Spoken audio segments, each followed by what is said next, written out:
Most people in VC are trying to prove that they're smart. If you're in VC, founders already assume that you're smart. So right.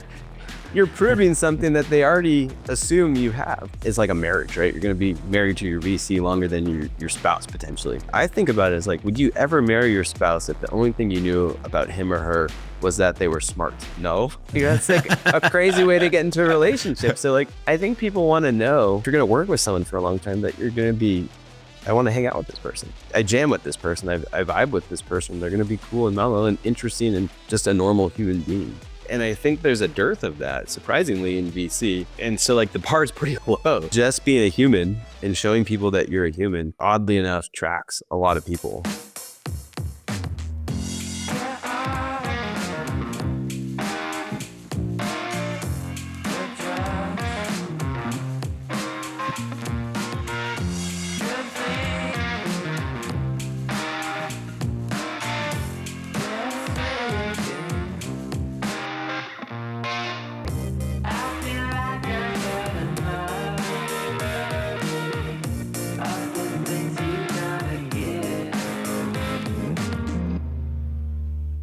Ethan, welcome to Tech Scenes Unplugged. Thank you for having me. Well, I'm excited to have this conversation. We've had a lot of conversations in the past, but I don't think we've ever recorded ourselves talking about the stuff that we talk about. I've actually been recording you on a lot of our conversations. That was very creepy. No. I love it. Well, let's start from the top. Let's start with outside. Tell me and tell everybody else about outside if they don't know what outside is. Yeah, Outside VC is a tiny little venture fund I started a couple years ago. So we're backing outsider founders, and we're investing in financial inclusion and climate. So financial inclusion is like, how do you make a financial system that works better for everyone? And climate is climate. Right. And so yeah, it was born out of the idea that I was a founder a long time ago, and we built a company that no one backed for 2.5 years, and we were outsiders to tech and no one wanted to touch it. And I think it's just really hard for a lot of founders to raise that first round if you're not kind of on that inside track already. Right.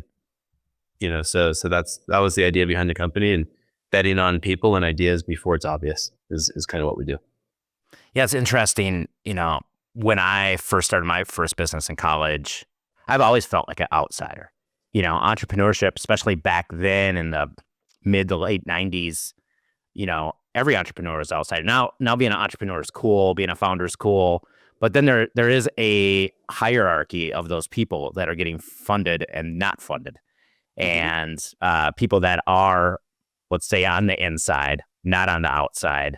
You know, you have some founders, no experience, they're in the right place, the right time, the right background, and they'll get capital. And then you'll find other founders that have a great TAM, a great story, a great team, but they are on the outside, and they'll get really bad excuses why people aren't funding them. Yeah, I don't think it's not a meritocracy. That's not the case at all. It wasn't the case with us, and we saw it firsthand. You know, we pitched this tier one firm, you know, in 2009, they said no. We pitched them in 2010, they said no.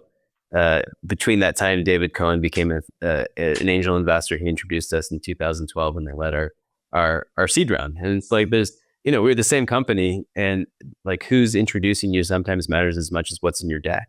And so, yeah, you know, are you on the inside track or the outside track? And there's just two different worlds for people depending on where you sit. Don't you think a lot of times the people that are the outsiders are the ones that are probably the better investments, like ones that...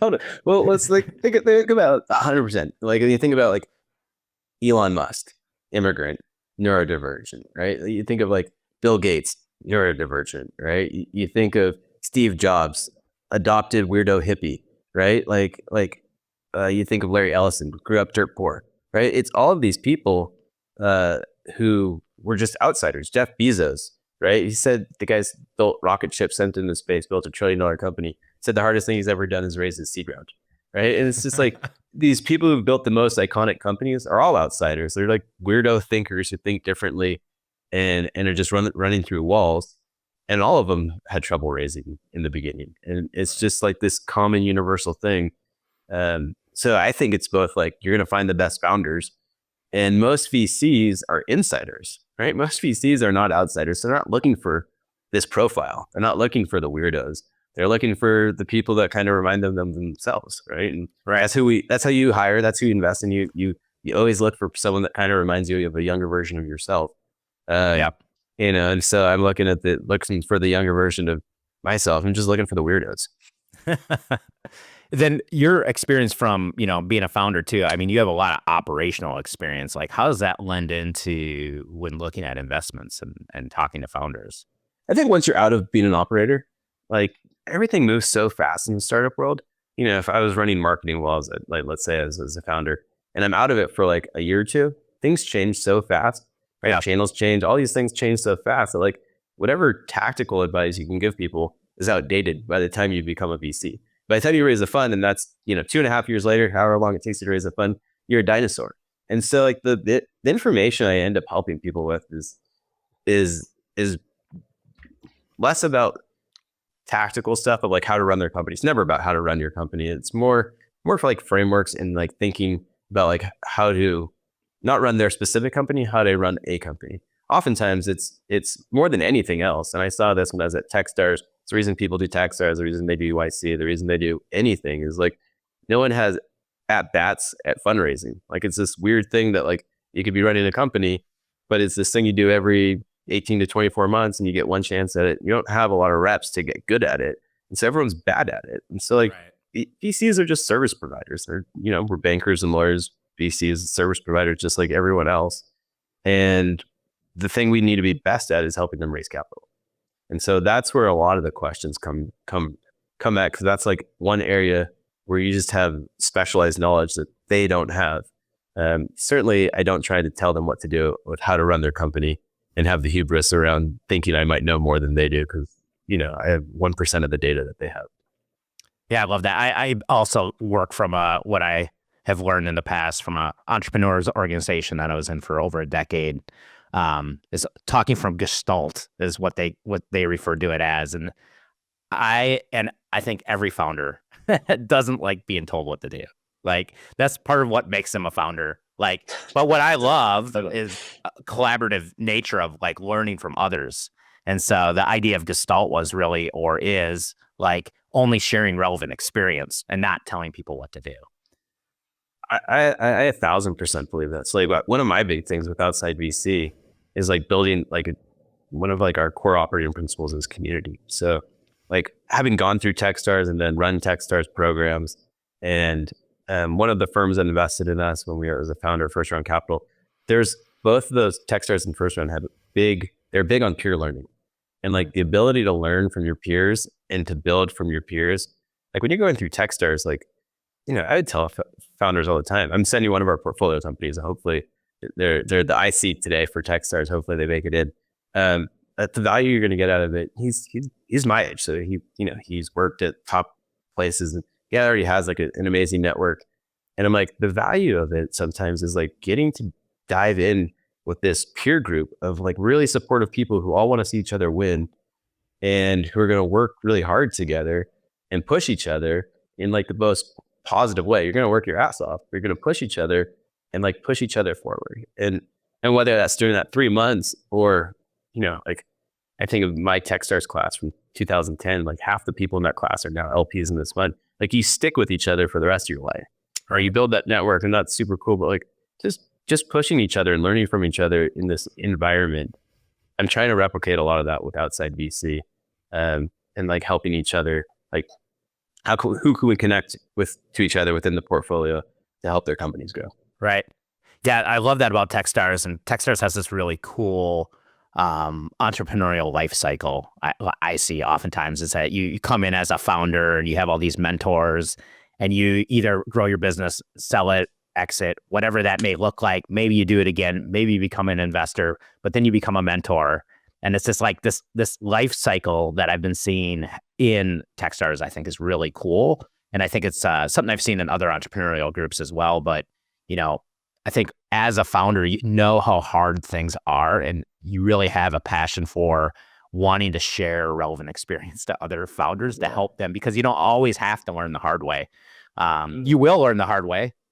No doubt about that. Like there's no other way to be a founder to not learn the hard way, but there are a lot of easy, low hanging fruits that you can pick. And I think that's kind of what pushed me so hard to create Peak and the operating system, is that I saw the same thing over and over again for the last 25 years. The same thing over and over. And even with second, third time founders, which a lot of our Peak teams are, they recognize this. It's not that they learned everything the first time around, but then they have to explain this to their teams as well. And I think I hate seeing people have to learn everything the hard way when there's a lot of things that they can sidestep. And one of those, like you said, is like Techstars community. Like every time I'm working with Techstar companies in the program, I'm like, or they're thinking about it, I'm like, there's no other network that I know that is that big that will get you connected to the people that you want to get connected to. Like, carry your own bag, the more you put into it, the more you're going to get out of it. But like, there isn't a person that you probably can't get to within that network. And that's super powerful. You know, I was just talking to someone last night, an MD at Techstar. And it's like, there are people who are good at Techstars, right? Like there are people who are bad at Techstars. You know, and the ones who get it are the ones who realize like this limited period of time, the more you put into it, the more you invest into those relationships, the more you're going to get out of it. This is probably true of anything in life, but this is in a concentrated time period in space. So yeah, it's not only the founders too. I think it's the mentors, it's the groups that are helping fund the program, the partners. Like I think from every angle, the more you put into that, the more you're going to get out of it. Well, I want to switch the conversation a little bit. I want to go a little bit deeper. Like why investing for you? I know you said it a little bit, but like, what is it that compels you to wake up every day and look for these outsiders? Like, I love it. You know, I wasn't sure if I was going to start another company at some point or invest. And I joined Techstars. I helped launch Techstars LA in 2017 with Anna Barber. Then I launched a Techstars Western Union program in 2019. And after 4 years of doing it, I was like, it is so much fun, right? In the sense that my mantra is have fun, do good, help others. And when I was a company builder, when I was building a company, like we helped pioneer crowdfunding and we did medical crowdfunding and disasters. So like, you know, fires in LA, like we started something that like people would set up a fundraising page for fires in LA. Like now you'll see GoFundMe doing things like that. Like, and we got to save over 10,000 lives on this platform. So we were very mission driven. Like we had like hundreds of millions of dollars go through the platform and all these lives saved. So like we had this deep mmission. And in the beginning, and we're growing 300% every year and just winning awards. We went to the White House. We got named the best social innovation in the country in 2012. And like, just like things were just cranking for us. Like it was like a dopamine hit every day. And you had people writing handwritten notes to you saying like, I don't know what we would have done. You saved my brother's life. Like it was an incredible feeling. And towards the end of that, it was 8 years. Towards the end of that, like the most important thing to me, despite this incredible thing that we were building that was, I couldn't in a million years repeat it. Like I couldn't figure out a way to save 10,000 lives if you gave me 100, if you gave me 10,000 years. And, I couldn't repeat that if I tried it again. And the thing that was as fulfilling for me as anything else towards the end of it was getting to watch and grow and develop our teams. Internal. It was the people inside a room as much as it was the people outside a room. In spite of like having like the incredible mission and impact and growth and everything just humming and being fun, that was super meaningful to me. And like, had seen where all of those employees have spun out and built their own companies. Like an employee that spun out, built multiple companies. My wife's been the first employee at his last company and worked at his previous company with him. And like, he's gone on to raise millions and millions of dollars. Like you just see people grow and develop, and getting to be a part of that on their journey, it was super cool. And you get to do that in investing. And I saw that, working at Techstars, I was like, I don't know if, I'm going to see what this world's like. And you get to be a part of that. So one of my KPIs is how many founder weddings do I get invited to, and getting to be on this journey with these incredibly smart, talented mutants, right? Like these founders are mutants. They're straight up weirdo mutants. Like they're just different, right? And like getting to work with all these like incredibly interesting, passionate people is just a joy.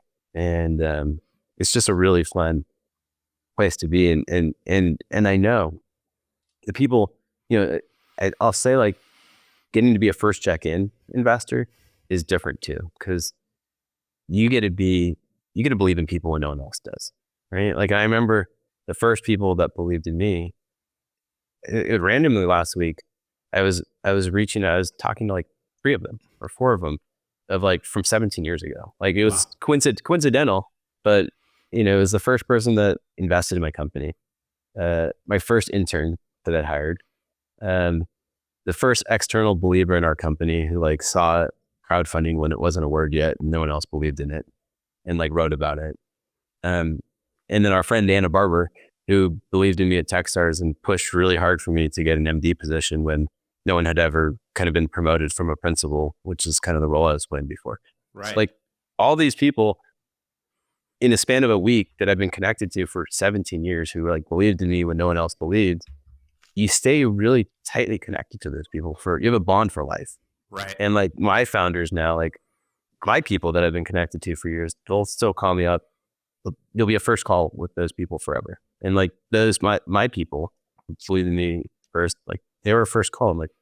And I was calling all of them up not for like startup advice. I'm calling all of them up for like parenting and school advice, and it's like, you get a chance to,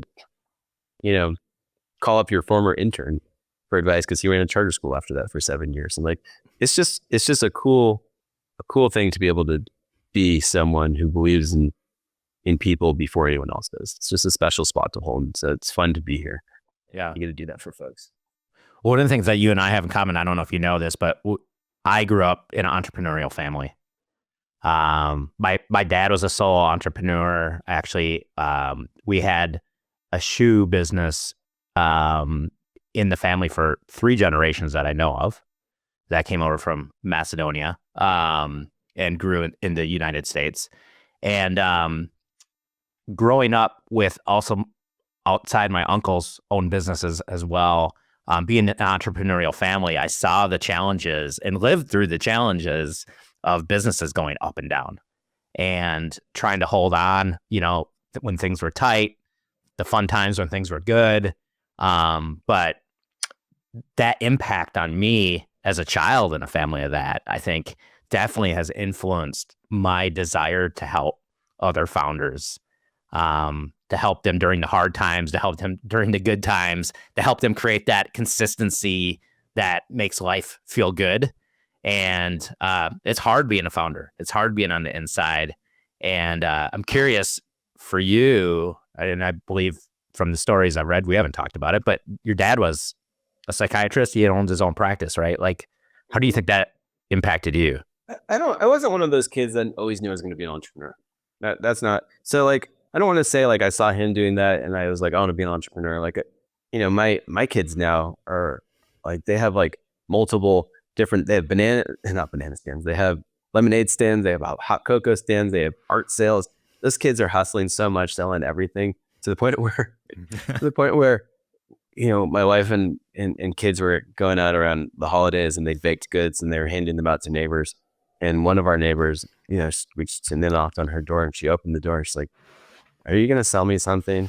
And just like with a skeptical eye, because that kid is doing stands. So like they're out hustling all the time. Like that wasn't me as a kid. I took an entrepreneurship class and like the only one they had in college.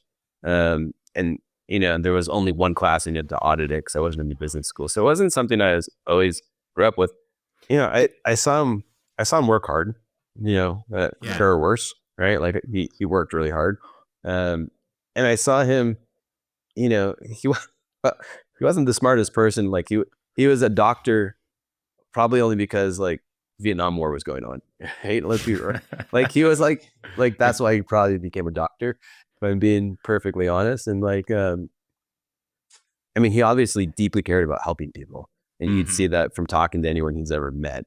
But he was as much like an entrepreneur as he was a doctor. And like, maybe there's something in me, whether that was DNA or modeling, of just like, he kind of just did things his own way a little bit. And, Right.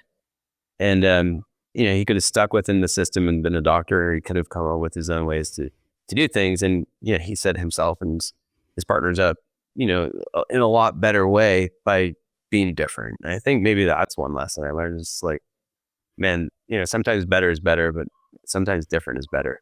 Yeah. Just doing things your own way and finding your own path is something that I've always done. I've never really, kind of swam the mainstream. Do you ever connect the fact that your dad was probably an outsider? And that I never did. No, I never thought about it. No, I hadn't. I posted a picture on LinkedIn the other day, and he died at 48. I'm 43 now, and it's funny because you don't always see it, but everyone's responding. It was like, you look exactly like your dad. Yeah, it's you without a mustache. Yeah, basically. Or I mean, it's you with a mustache. Yeah, it's very funny. It's funny because I asked my wife, I'm like, do I look exactly like him? She's like, yeah. It's like you don't see it always. It's kind of funny. But yeah, he's probably an outsider. He was a weirdo for sure. No, it's funny because like it was an episode I had, I don't know, probably a year ago. Had an executive coach on. He was asking me like, why do you do what you do? And I had this answer that I probably always used.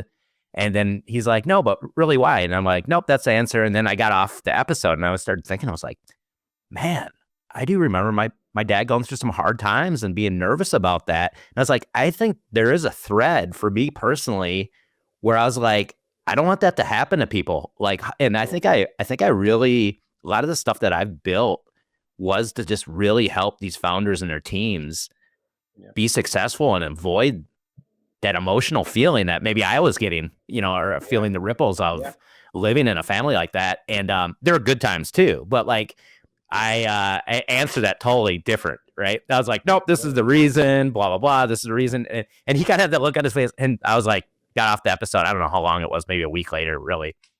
And I was like, dang it, he was right. I didn't think about that. I think that did have probably a big impact on me. So, I was just curious to explore that with you a little bit. It's funny what drives us. It's like, it's hard to really know, right? It's hard. Right. You paint these stories that you think are true, but like, sometimes they're apocryphal, sometimes they're revisionist history, and you don't really, because people ask you a question, so you have to come up with an answer.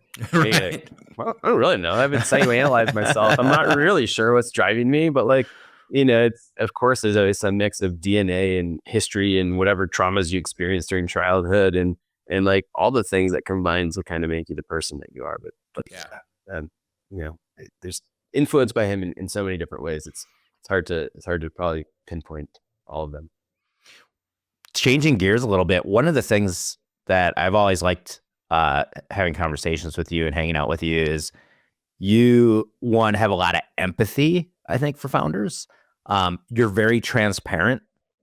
Like, you're not afraid to show who you are and be who you are. And I think that really creates a different, unique brand for you and for outside, because I feel, and maybe it's a little LA too thing that you feel out here, but there is a lot of, walls up and trying to be very professional, and lack of empathy, lack of transparency, lack of being able to say, oh, I did something wrong. And I just never felt that with you. And I think I've seen founders naturally drawn to you because of that. I think it's a superpower, which seems like it should be something we all do, but it really seems like a superpower of yours. Yeah, I don't think I don't think I could operate in a different way if I wanted to. Right? I think I'd be like the world's worst politician. Like, if someone told me to stay on script, I would, I'd just be, I can't not speak from the heart, I think. And I think for better or worse, right? Like, maybe terrible in politics, maybe good here. My thought is this too. It's just like, I can't work or operate from a different way anyway. So I've leaned into this. Right. And I remember putting my Fund 1 deck together and I think about, it's like most people in VC are trying to prove that they're smart. If you're in VC, founders already assume that you're smart. So Right. You're proving something that they already assume you have. And people say like VC is like a marriage, right? You're going to be married to your VC longer than your spouse potentially. And so like, I think about it as like, would you ever marry your spouse if the only thing you knew about him or her was that they were smart? You're like, no. That's like a crazy way to get into a relationship. So like, I think people want to know, if you're going to work with someone for a long time, that you're going to be I want to hang out with this person. I jam with this person. I vibe with this person. They're going to be cool and mellow and interesting and like just a normal human being. Right. And I think there's a dearth of that, surprisingly, in VC. And so like the bar is pretty low of like, just being a human and showing people that you're a human, oddly enough, tracks a lot of people. I think about myself too. Like I thought about my own experience as a founder. I told you, like, I wanted first round capital to lead our round when I was a founder. And they never let I don't think they'd ever invested in a company in the Midwest at that point. And we were the first company they ever invested in the Midwest. And you asked me why I like wanted, first round to be in. Well, I don't know if that's a rhetorical question, or you're supposed to really ask me about it. Well, I would guess because they're one of the bigger VCs and it looks great. Like they seem, yeah, they prop you up if like there was that, right? Like, especially at the time, there were only like a half dozen or maybe a dozen true seed firms in 2012. It wasn't like now there's a billion, right? Like Right. Now an idiot like me can start a seed firm, right? It's just like it's become very easy to start. The reason I wanted them involved, right, is not because they had like Uber in their portfolio and all these amazing companies, is because they used to do funny Christmas videos. They used to do these videos where they'd get portfolio founders to sing and they'd be goofy and they'd parody a song. And I watched them every year before they were investors in our company. And I was just like, these folks seem like they're fun. Yeah. And like, there's so much information asymmetry between VCs and founders. And like, what do founders know about a VC before they partner with them for the next decade? They usually know very little. And the things that they're actually choosing on, I think, at least from my own experience, maybe I'm an outlier, but like, do I want to work with these people, and will they be enjoyable to work with? Right. And I don't think most VCs are actually thinking about that or competing on that edge. They're just usually trying to be really, really smart. And I think talking to the wrong audience. They end up, really talking to their peers and trying to prove to their peers that they're really smart, or like their audience is like some analyst at PitchBook. Right. And it's like, and I'm like, that's the wrong audience. So Right. I just, I try to be normal. I mean, and by normal, I mean like super fucking weird, but, but I try to be like, someone that's like easy to talk to. Yeah. I feel the same way. Like, for what I do with clients, I'm just looking for really good teams that want to learn, want to grow, want to lean in. And that element of fun, I think, is really important, because why are we doing this if we're not going to have fun? There's a lot of other ways you can make money, if you want to just make money. But I'm lucky to be in this situation where I think every team needs an operating system. And the teams that I focus on, every one of them has grown. Everyone has grown that operating system and built it. And I think they make a more fun environment, an easier environment to learn in, an easier environment to operate and execute in. So I really do look for teams that I enjoy and I like the people. And that just makes me want to help them more, and but that's something I don't think a lot of people look for. I think they kind of lose it. No, I mean, like, I think as investors, like we pretend that we're investing in companies and we're really always investing in people. Like the thing when I was running Techstars, and people would go through this thing called Mentor Madness and meet like 80 mentors, speed dating in a week. And it was insanity, right? It was like crazy, this thing. And like my advice for people is always like, stop pitching your company. And like your job is to just be likable, right? And if someone likes you as a human, they're going to want to help you, and just do that. Like don't, like, they're not going to understand your company, all the nuance and details in a 12-minute session. Like they're just good. And especially when they're doing 10 in a row, right? But it's like, just be memorable and likable, and like, have them fall in love with your company because they really like you as a human and want to see you succeed. So yeah, I think there's, we dress things up, and like, we want to be all analytical always and think we're investing in like the next thing and we can see the future. But like, I think for the most part, people are investing in people that inspire them and they want to be around. All right, I'm going to switch this up a little bit. I'm actually going to try something new, and we'll see if this works or not, because you're the person to do it with. I think would be fun. I want to do some quick, short thinking top 3 type things. right? Like, I'm going to give you a topic and short form. You're going to give me some like quick, like how you think about it or what's the best way to do it. So let's start with mental health as an entrepreneur. Like, what do you think are the top 3 things as an entrepreneur you should do to help balance your mental health? Probably one of them is one thing I don't do well. One thing I'm worst at is sleep, right?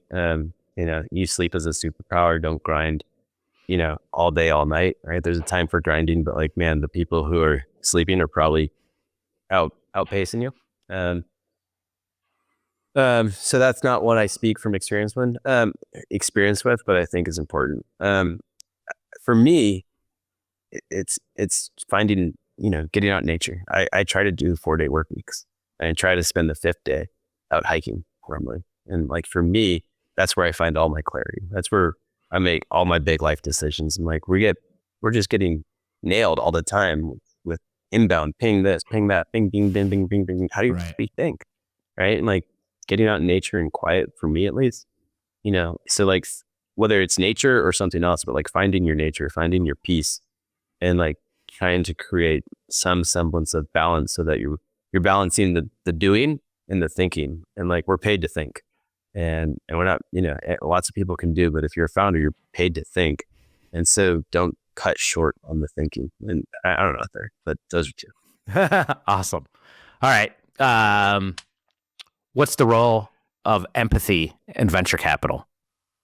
It's the number one thing. What else is there?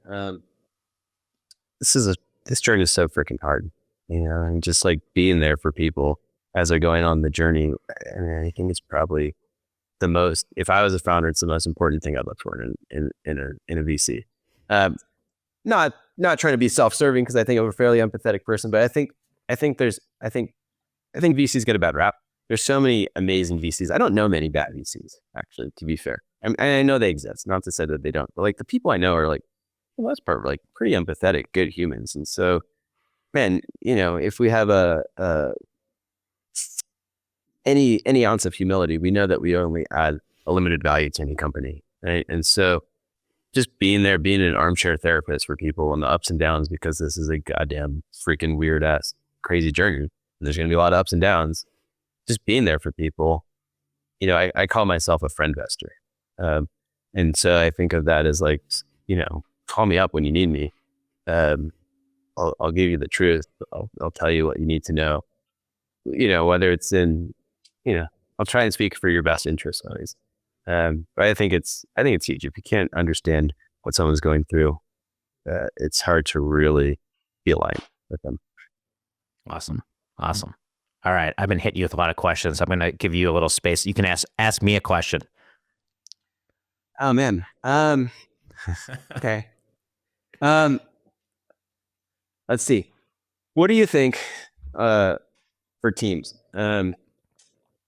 is the most important thing that teams are able to get right in order to have a team that's like actually functioning? I mean, startups are all about execution, right? Ideas don't actually matter. If you could pin it down to 1 or 2 things that they need to nail, like foundational things, as a startup, like who's not yet thinking about structure and team planning, they could just do one thing. Right? They like just landed their pre-seed round, and the thing that's going to accelerate them the most from a team perspective, what do you think that those couple things would be? Yeah. We might have to bundle this a little bit, but I really, really believe in reverse engineering where you want to go. And I think that's one of the most important things you can do to be, one, capital efficient, energy efficient, and make your team happy, right? Like, I think understanding in one place in time where we want to be, what that mission is, what your 3-year vision is, what your 1-year plan is, and what we want to do over the next 90 days, and have those conversations, because I think it's very obvious to me that teams get very confused where they're going, what they need to do, and how they're going to do it. And by starting out farther and working your way back creates a lot of clarity, I think, for teams. And it makes teams healthier, makes them happier. It allows them to have clarity on what they need to do so they can just run, and the CEO is not checking in, checking out. That's probably the biggest challenge for CEOs is zooming into a problem, zooming out to the big picture, zooming in, zooming out. But if you do that exercise with your team together, they all have clarity. And especially when you have co-founders, oftentimes I find co-founders arguing about what they should do. And then when we put it on a timeline, they're usually aligned. But one's thinking like, we need international expansion. Well, is that this year or is that in 5 years, right? And they'll go, oh, that's 10 years. And they're like, okay, well, we're fine then. I mean, but they may have argued about that like 15 times before that one question was asked, right? So reverse engineering backwards from your mission to your 3 year, to your 1 year, to your 90 days, and getting clarity on that so your team can just run and you have visibility on that. And like we were talking just before this, like once you have a couple people on your team, once you become team of teams, it's really hard to just think that you're going to naturally have alignment, meaning agreement on those elements, and having those clear and at least putting the stake in the ground, at the beginning of the year and every 90 days allows you to evolve that and change that. But it doesn't come naturally once you become a team of teams. It seems obvious after you say it, but like, of course, like we should know why we're doing this, what we stand for, and where we're going. Yeah. Otherwise, like, what the hell are we doing here? Yeah. Like, where are we going? Like, just kind of rowing in circles. And like, that mission. So I always use the analogy in the book Peak Teams. I use an analogy of like hiking these mountains, and the North Star is our mission, which I love. Simon Sinek says it's our cause, purpose, or belief. And I always tell people, and then you have the first peak is the 1 year, second peak is 2 years, third peak is 3 years, and your mission. They all should align, and that's how you reverse engineer. But I always tell people like that mission's so important because that's the reason we're hiking in the first place, right? Like, why are we going through this whole like expedition and, doing all this? Like, for what reason? And it's funny, I think about you a lot when I'm doing sessions, and this is why. When you and I did a session together, and I think it was with, Gig Wage. When we were actually focusing on the 90 days, and I was going around the room, it was Zoom at the time because I think it was COVID. And I always like to collect one objective from each person to build our list of objectives. And then we narrow that down to the 3 to 5 objectives for our OKRs for the 90 days. I would always go around and say, explain the one that you want. Tell me about it. And then I'd move on to the next one. And you specifically said, and say why. Mm-hmm. And that actually, it's in the book. It's because of you. I was like, oh my gosh, why was I not asking that question? Because it was really cool. When you're building OKRs, you want everybody to put information in, but you have to do it in an organized way. Otherwise, it's just really messy. And so I always go around and gather one from each person, even though they have more than one. And we build this kind of laundry list, and nobody needs to argue at that point. We'll narrow it down. But as you collect them, it's really different now when I do this. When people say, what's the objective? And they'll be like, 150 million revenue or whatever it might be, right? And then I'll say, and why should that be one of the most important things that we focus on over the next 90 days? And it gives them the opportunity to evangelize why that's important, and that educates the team. And then everybody goes around. Now everybody knows why everybody thinks what, and it helps really condense those a lot faster. So that's kudos to you. Like you threw that out once, and I was just like, wow, that's so insightful, and I added it to the operating system. I'm noting this all down because I'll be expecting royalties at some point. No, it's super helpful. And so I think I always like to think about like the why is really important for like the mission, but the why at each level and each stage is really important to understand that. And when people know the whys and the team knows the whys, it's a lot easier to make decisions. I think we make a lot of assumptions that people understand what's in our head, and we just want to get it out so fast. Right. Like one of my pet peeves is founders that use jargon. I'm like, I have no idea. Just treat me like your grandma, like treat me like a third grader, treat me like the dummy that I am. Just help me understand this. Don't assume I know anything. And I think that's true of teams as well. So like, let's all get on the same level, make sure we're all on the same page and not leaving people behind because we're like, why does this person think of that? So yeah, I agree. As a founder, I used to make, I'd sit down with every single new employee on the first day and go through mission, vision, values, and where we're trying to get to, and then make them watch Simon Sinek's start with why. Yeah. And like that was, first day, half the day. It's like me just taking, and time to do that. I think it set the right tone and message to people that like this stuff's important. This founder's going to spend half the day with me doing this on day one. Like this stuff matters.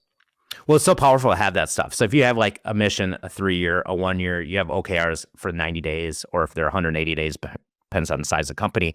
When you're recruiting too, it's very clear to map who you need based on that, right? So we call it talent mapping. Is you can look at that plan or those, pieces and go, who do I need 3 years out? Who do I need this year?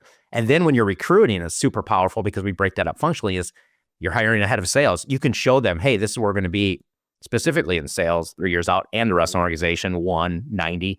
So then they can kind of see where they're going to contribute within the organization. It's a powerful tool for recruiting, and it's a powerful tool for the people that are in the company. We build bottoms up and top down, so they're all involved in it. But then they can really like see that.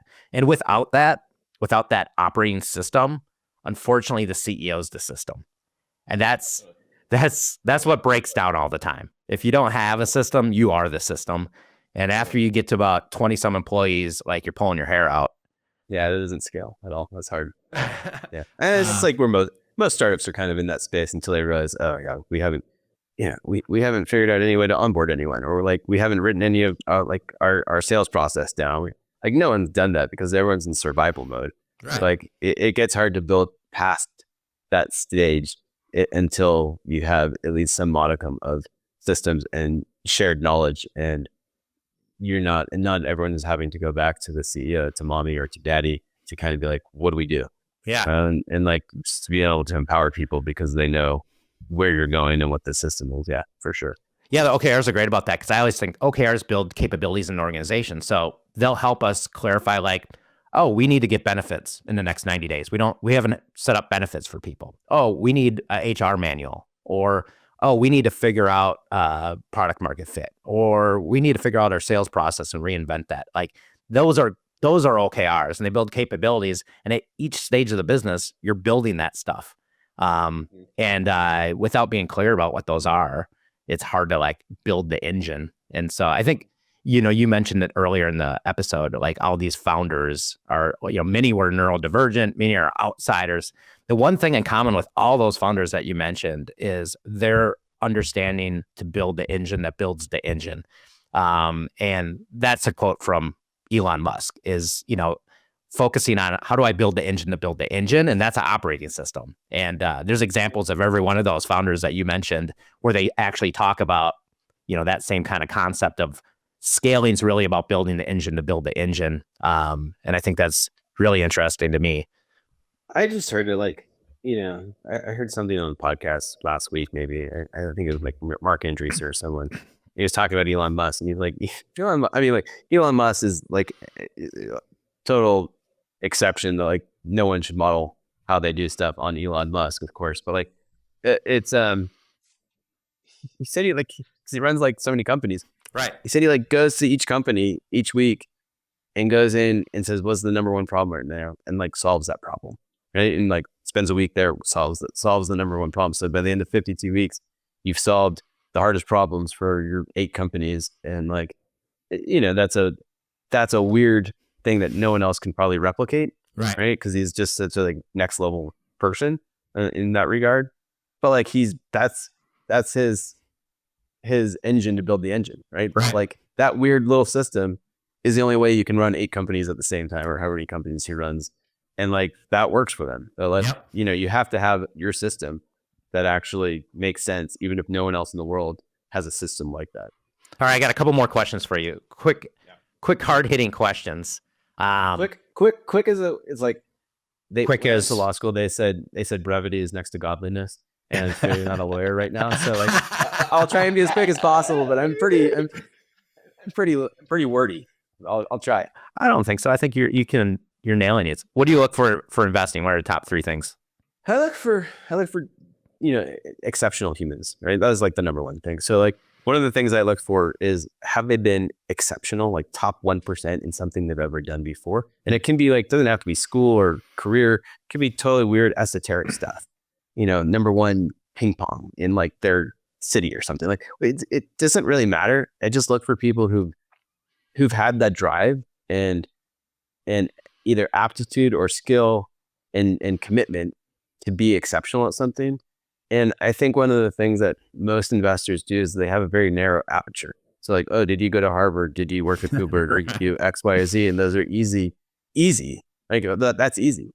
But what's harder is like, oh, were you the best accordion player in California? Like that's weird. And like, why should that matter? Because I think people who are exceptional at one thing can be exceptional at a lot of things, and they don't have to have 10 years of industry experience. And I think that's something I'm always kind of keeping an eye out for. I know you said multiple things, but I'll move on to the next one because I think that's just one that really stands out for me.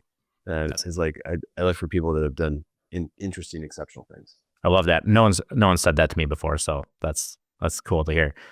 All right, 2 more questions, and then it's the final question, the most important question of your life. What should CEO founders be thinking about in terms of AI, from what they can do with it and concerns of what it might do to them? Oh, what they should do with it. Man, we have a portfolio company right now that has four people, and they use a lot of AI to automate workflows, and like they can probably build $1 billion company and never be more than 25 people. They have like 0 cogs, and like what people are going to be able to do with AI workflows now and in the future is like, if you are not rethinking how you are working, not just the products you're building, but like how you're working too, you're probably going to get left behind. So it's probably useful to stop and just take a time out for a month and do a deep dive. And like, I know founders that have done that, and I think the way they're approaching things is vastly different than the ones who are not. So what you're building and how you're working, I think 2 things, this isn't going away anytime soon. I just used ChatGPT last night in a very rudimentary way to determine that my uncle was in fact probably in the CIA. If that's and like ChatGPT is like, yeah, that guy was definitely in the CIA. So like, I couldn't have done that years ago. And how it's going to affect them. I mean, you go back to empathy and like, you go back to the things that AI can't do. I think those are going to get narrower and narrower. And so like, I don't know. I mean, that's a question I don't know the answer to. Like, how does this affect them? That's a TBD. And I think we're all watching that play out. I speak to founders that have software companies, and they're like, there's fear of something just coming in and taking them out very quickly. Some other software, or, something that, that they can't project. And so as a CEO, like, how do you prepare for something like that? I don't know if we do. I mean, like, that is going to happen, and people regroup and figure out what are the roles that AI can't do. Right. And like, I don't know how we prepare for that outside of weird shit's going to happen in the next thing. Like it's only going to get weirder and weirder. Like we're accelerating the pace of technology and accelerating the pace of like the weirdness that's about to be upon us. Yeah. All right. Second to last question. What is not being talked enough about that you think is an important topic that needs to be talked about? I think founders, if they do well, they do phenomenally well, and investors do phenomenally well. And I think employees get hosed a lot. And the system we've set up for employee vesting was set up is in an era when companies would go public right away. And so like you have like, a 90-day window if you leave a company to buy your shares, and you're essentially having to make it a choice to invest your dollars at that point in that company without often a lot of knowledge or any materials that an investor would get.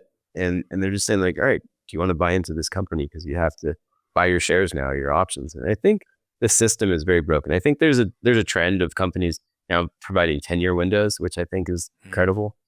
So that people actually have a true option, not 90 days to make a fast decision with a significant amount of their money that, and they're buying something that's illiquid, and also they might pay taxes on and never materialize. Right. It's right. And I think it would be incredible for employees who work their butts off. Maybe not the same way founders do, but they work their butts off. You work in an early stage startup, you're working hard. To be rewarded for the things that they do and not be handcuffed to companies. Like if you leave after a number of years and you have to buy your options, it's a hard thing to do. And so I would change that. I would try to create a system. If I were a founder today, my goal would be, how many of my employees can I make millionaires? And, because if you get super rich, like what are you gonna do with all the extra money? Who cares? But if you make a bunch of people rich, how fun is that? And we're partying together. And like when you ring that bell and you get to change all those lives, that's how I'd be thinking about a little bit about running a company. It's not something anyone really talks about because it's just like this little weird esoteric thing that is not. When I was a founder, I never thought about it.